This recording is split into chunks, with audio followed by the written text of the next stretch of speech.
अस्सलाम वालेकुम स्टूडेंट्स, कैसे हैं आप? I hope you are all fine. आज जो हम टॉपिक पढ़ेंगे वो पढ़ेंगे कूलम्स लॉ। और कूलम्स लॉ का टॉपिक किस चैप्टर के अंडर में है? क्लास 10th में एक चैप्टर है, चैप्टर नंबर 14 इलेक्ट्रोस्टैटिक्स, उसके अंदर है कूलम्स लॉ का चैप्टर। ठीक है स्टूडेंट्स, तो सबसे पहले तो ये सुने, इलेक्ट्रोस्टैटिक का मतलब क्या होता है।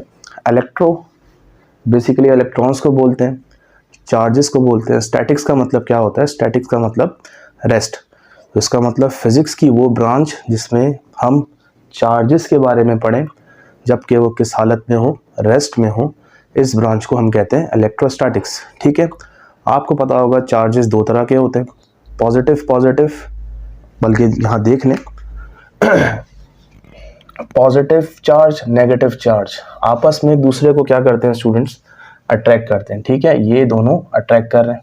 ठीक है, पॉजिटिव चार्ज और पॉजिटिव चार्ज आपस में एक दूसरे को क्या करेंगे? रिपेल करेंगे। तो ये रिपेल कर रहे हैं किसी ना किसी फोर्स के साथ। और नेगेटिव चार्ज और नेगेटिव चार्ज भी आपस में एक दूसरे को रिपेल करेंगे। तो यहाँ से पता चला चार्जेस की दो फॉर्म्स हैं, the one is called positive, the other is called negative. Like charges repel each other और unlike charges attract each other. तो ये जो लॉ है कूलम्स लॉ 1785 में एक साइंटिस्ट ने पुट फॉरवर्ड किया था और दो चार्जेस के दरमियान रिलेशनशिप बताई थी उसने इस लॉ में। अब वो रिलेशनशिप क्या है, पूरी डेरिवेशन है, इसको हम स्टार्ट करते हैं।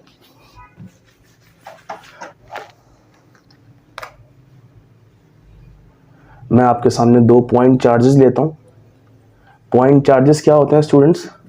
पॉइंट चार्जेस वो चार्जेस होते हैं जिनका जो पूरा वॉल्यूम है, जिनका पूरा एरिया है, जिनका पूरा साइज जो है, इन दोनों चार्जेस के डिस्टेंस से क्या होता है? छोटा होता है।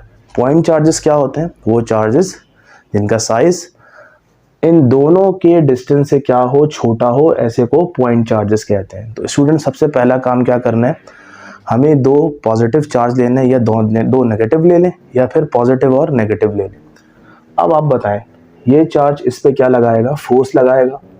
और ये चार्ज इस पे क्या लगाएगा? फोर्स लगाएगा। अब फोर्स ऑफ अट्रैक्शन भी हो सकती है और फोर्स ऑफ रिपल्जन भी हो सकती है। तो यहाँ पे हम कौन सी फोर्स एक्सपीरियंस करवा रहे हैं? Force of repulsion. ठीक है, अब इस चार्ज को मैं बोलता हूँ Q1। क्यों बोला? क्योंकि Q नोटेशन है किसकी? चार्ज का, सिंबल है चार्ज का Q, और इसको बोला हमने Q2। ठीक है स्टूडेंट्स, अब इन दोनों के दरमियान जो फासला है, जो डिस्टेंस है, उसको हम बोल देते हैं R। ठीक है, अब कौन सी फोर्स लग रही है?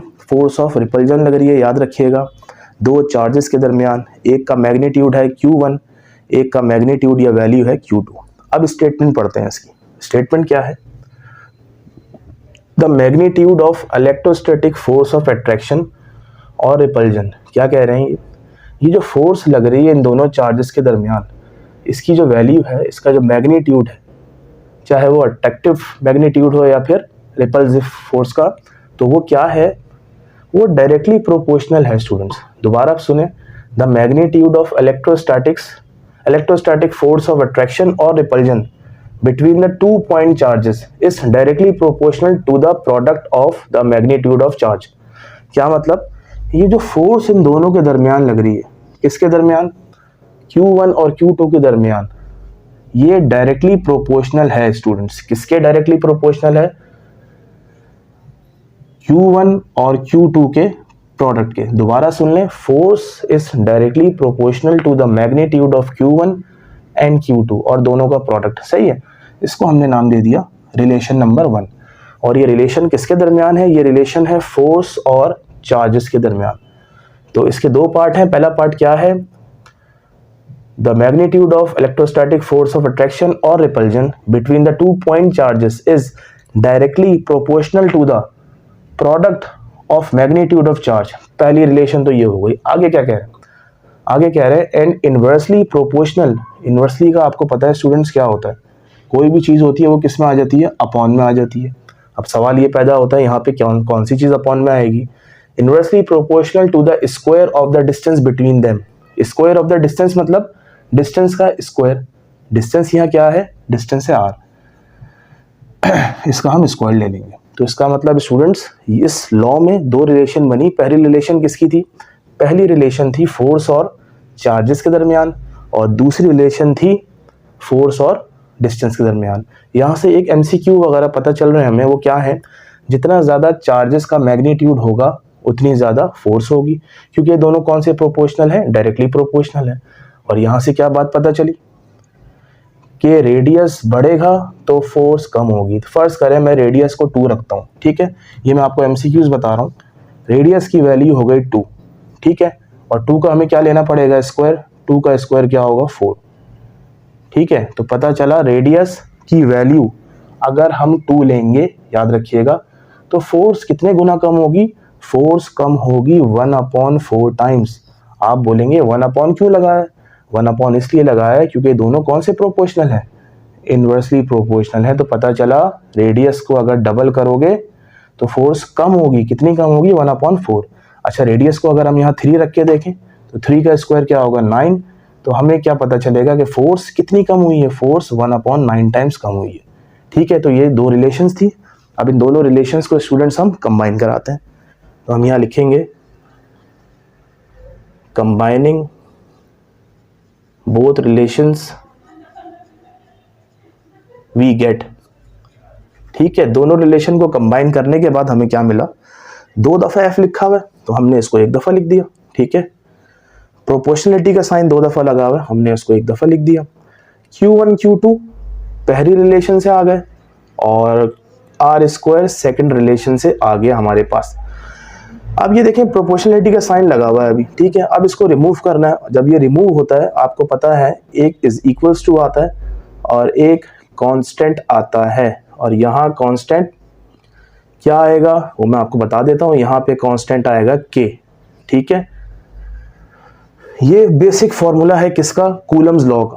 कूलम्स लॉ क्या कहता है कि फोर्स ऑफ अट्रैक्शन हो या रिपल्जन हो, डायरेक्टली प्रोपोर्शनल होती है प्रोडक्ट ऑफ द चार्जेस के, ठीक है, और इन्वर्सली प्रोपोर्शनल होती है square of the distance between them. तो ये हमारे पास फार्मूला आ गया, ठीक है। अब ये देखें के का भी एक अलग से फॉर्मूला है स्टूडेंट्स। यहाँ तक तो हमने पढ़ लिया, बेसिक फार्मूला डेरिवेशन हो गई। के का भी अपना एक अलग से फॉर्मूला है, वो क्या है वो देखें जरा। के का फॉर्मूला है के इज इक्वल्स टू 1/4 पाई, ये ई नहीं है, ये एप्सिलॉन का निशान है, या फिर एप्सिलॉन भी पढ़ते हैं कुछ लोग, इसको ऐसे सी बना के यूं कर दें तो ये निशान आ गया, ये सिंबल है एप्सिलॉन। ये 0 लगा हुआ है, इसको पढ़ते हैं एप्सिलॉन नॉट। तो ये के का बल्कि फॉर्मूला है 1/4 पाई एप्सिलॉन नॉट। अब आप बोलेंगे 1, 4 और पाई तो समझ में आ गया, एक कांस्टेंट है। एप्सिलॉन नॉट क्या है, एप्सिलॉन नॉट भी एक कांस्टेंट है जिसकी वैल्यू होती है 8.85 10⁻⁻12 coulomb square upon newton metre square. लेकिन आप बोलेंगे एप्सिलॉन नॉट है क्या, तो अब सुने, ये 2 चार्जेस थे, इनके दरमियान अगर कुछ भी नहीं है, कुछ भी नहीं का मतलब फ्री स्पेस है, वैक्यूम है, कुछ भी नहीं है, तो तब हम के का कौन सा फॉर्मूला यूज करेंगे, एप्सिलॉन नॉट वाला। और एप्सिलॉन नॉट का मतलब होता है परमिटिविटी ऑफ फ्री स्पेस, सही है। जब स्पेस होगा तो हम एप्सिलॉन नॉट लगाएंगे, ठीक है। पहली चीज तो ये हो गई। अब हम क्या करेंगे, के का ये फॉर्मूला इस इक्वेशन में पुट कर देंगे, ठीक है। इक्वेशन क्या थी, F इज इक्वल्स टू के Q1 Q2 upon r square.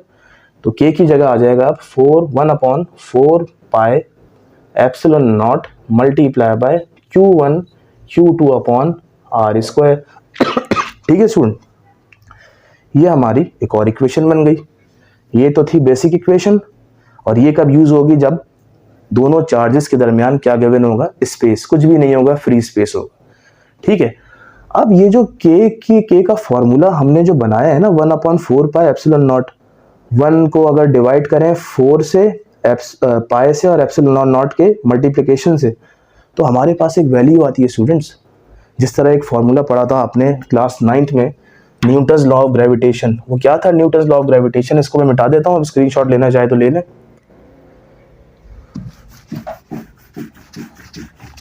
Students क्या था न्यूटन्स लॉ ऑफ ग्रेविटेशन, वो ये था ना, F is equals to G m1 m2 upon r square. फर्क क्या है, वहां पे मासेस थे, यहाँ पे चार्जेस हैं। वहां पे जी क्या था, कांस्टेंट था, इसकी वैल्यू थी आपको पता होगा 6×10⁻11 newton metre square upon coulomb square. इसी तरह इस फॉर्मूले में, किसके फॉर्मूले में, कूलम्स लॉ के फॉर्मूले में, ये जो हमने के का अलग से जो फॉर्मूला बनाया है ना, इस के की भी एक वैल्यू आएगी इस फॉर्मूले में। अगर चीज़ें पुट कर दें, वो वैल्यू क्या होगी, के की वैल्यू होगी k multiply by 10⁻9 newton metre square, बल्कि यहाँ मुझे किलोग्राम लिखना चाहिए था स्टूडेंट्स, ठीक है, क्योंकि मासेस की बात हो रही थी, पर कूलम स्क्वायर। ये आ गई के की वैल्यू, ठीक है, ये के की वैल्यू आ गई। ये कब यूज होगी के की वैल्यू, जब बीच में क्या होगा, फ्री स्पेस होगा, ठीक है। मैट्रिक तक इतने ही है स्टूडेंट्स, ठीक है।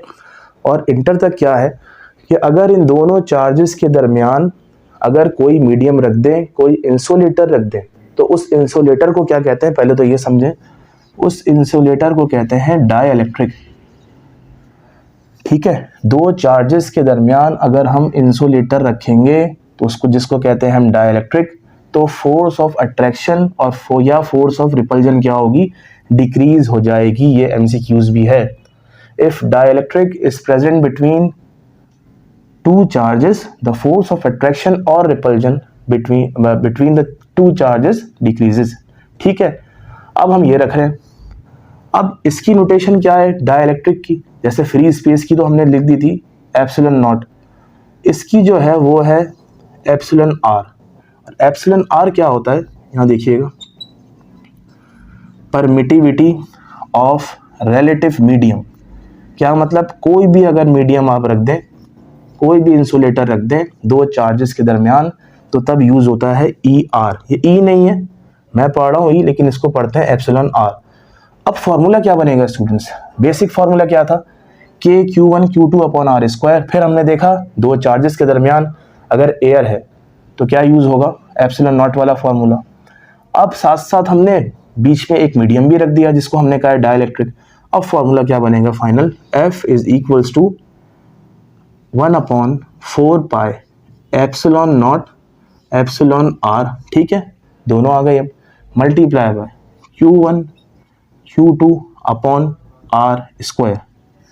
ये एक और फॉर्मूला बन गया हमारे पास, है एक ही फॉर्मूला ही। देखिए ये बेसिक फॉर्मूला था, के का फॉर्मूला ये अलग से आ गया, के की वैल्यू ये आ गई, ठीक है। और उसके बाद आपको पता है जब कोई मीडियम होता है बीच में तो ये वाला फॉर्मूला यूज होता है जो कि इंटर लेवल पे यूज होता है। तो मैट्रिक तक आपको यहीं तक इक्तफा करना है, यहीं तक डेरिवेशन करनी है, फॉर्मूला यहीं तक रखना है स्टूडेंट्स। तो ये था कूलम्स लॉ। और कूलम्स लॉ साइंटिस्ट थे कूलम, फ्रेंच के थे, फ्रांस के थे। 1785 में ये लॉ प्रपोज किया था, जिसकी स्टेटमेंट क्या थी, दोबारा पढ़ लेते हैं। The magnitude of electrostatic force of attraction और repulsion between the 2 point charges is directly proportional to the product of the charges and inversely proportional to the square of the distance between them। ये आपको याद रखना है, charges का magnitude ज्यादा होगा तो फोर्स ऑफ अट्रैक्शन या रिपल्जन भी क्या होगी, ज्यादा होगी, क्योंकि दोनों आमने सामने थे, डायरेक्टली प्रोपोर्शनल। और रेडियस और फोर्स का क्या रिलेशन है, रेडियस और फोर्स इनवर्स रिलेशन है, ठीक है स्टूडेंट्स। तो ये टॉपिक था कूलम्स लॉ, खत्म हुआ। एक और टॉपिक के साथ एक नई वीडियो में हाजिर होंगे, तब तक के लिए अल्लाह हाफिज़।